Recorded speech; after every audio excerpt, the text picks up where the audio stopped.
Academic Search Premier is an excellent starting place when you're looking for articles on almost any topic. I recommend it for several reasons. One, it's an interdisciplinary resource, so it has articles from many different subject areas.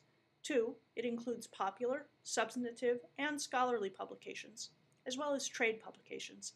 And many articles are full text, however not all of them are. When you're ready to start using Academic Search Premier, simply go to the library's website, connect from off-campus if you're off-campus, and then follow the link under Find for articles and more. You'll see the link to Academic Search Premier under the General and Multidisciplinary Database list. It's the third one down. For the purposes of this demonstration, I'm going to look for articles on workplace violence. I can simply type my terms into the database in one of the three boxes provided, and you'll see that if you need to, you can add a row. Most of the time, I don't change the field that I'm searching in.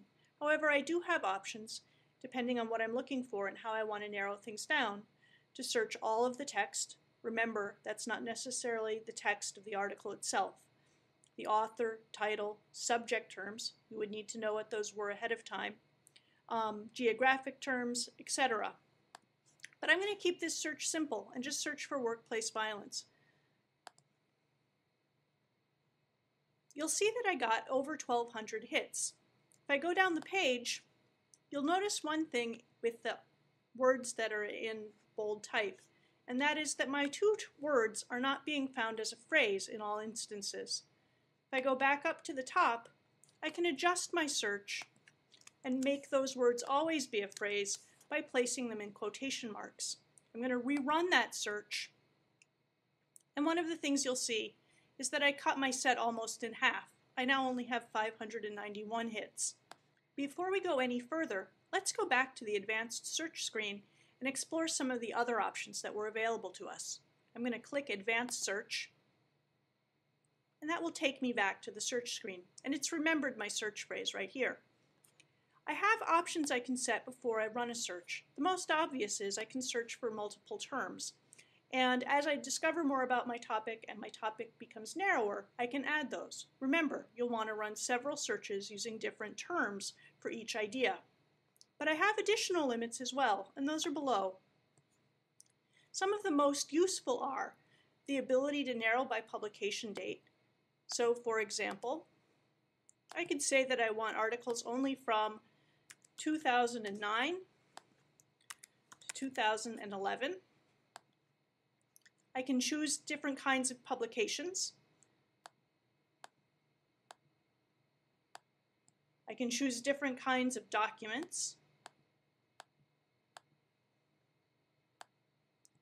I can limit it only to things that have peer review, so those would be scholarly articles. Or I can limit it to only things with PDF full text. Other than limiting to date, I don't use most of these other ones ahead of time. There are other options I can apply after I run my initial search. So let's run this search now with the dates. Using the dates narrowed that search down considerably, and if we look on the right-hand side, you'll see that we now only have 133 hits. One thing I do when I run a search is I often give myself an option to go through and look at what I got and sort of get a sense of what the titles are and what they're about. You'll notice that the first one is about workplace violence in nursing. Again, nursing. The third one also on nursing. A lot on nursing in this one. Okay. If I wanted things that were not about the medical field, I could switch, and I might decide that I'm interested in a particular context. So, for example, I could say schools and rerun my search. And that gets me 35 hits. I still have that first one because that's a nursing school. I mentioned there were additional ways to narrow down my search after running it, and I'll show you those. They're on the left-hand side as I page down. Some of the most useful are, I can limit the source type. And one thing I can do is say I only want items from academic journals. I'm going to do that right now. That got us down to 32 hits. I can also, if I'm trying to explore, look at the subject list. I can expand that out, and it gives me an idea of different ways I might explore this topic. So safety, economic aspects, moral and ethical aspects. If I hadn't narrowed this down so much already, I might get things like psychological aspects. If we go back to the top of the screen, we can start to look through the information about each article again. And on this page, I get certain standard information right away. I get the title, the author, the name of the journal it was published in, the date, the volume issue, and the page numbers. I'll also often see a list of subjects that are attached to it. And this is one place I can generate ideas for additional search terms. Some of the articles are available full text, and I can just click on the link for full text and be taken to them. However, I often go in and look at the further information about the article by clicking on the title. And among the things I'll see there are, again, the information about the article, all of the subjects, and these are links like they are in the library catalog. You can also go down the page, and very often one of the things I'll get is an abstract. And an abstract is a really useful thing. It's a short summary of an article that often describes things like the methodology used and the conclusions of the article. This can help me decide if I really want to read the article or not.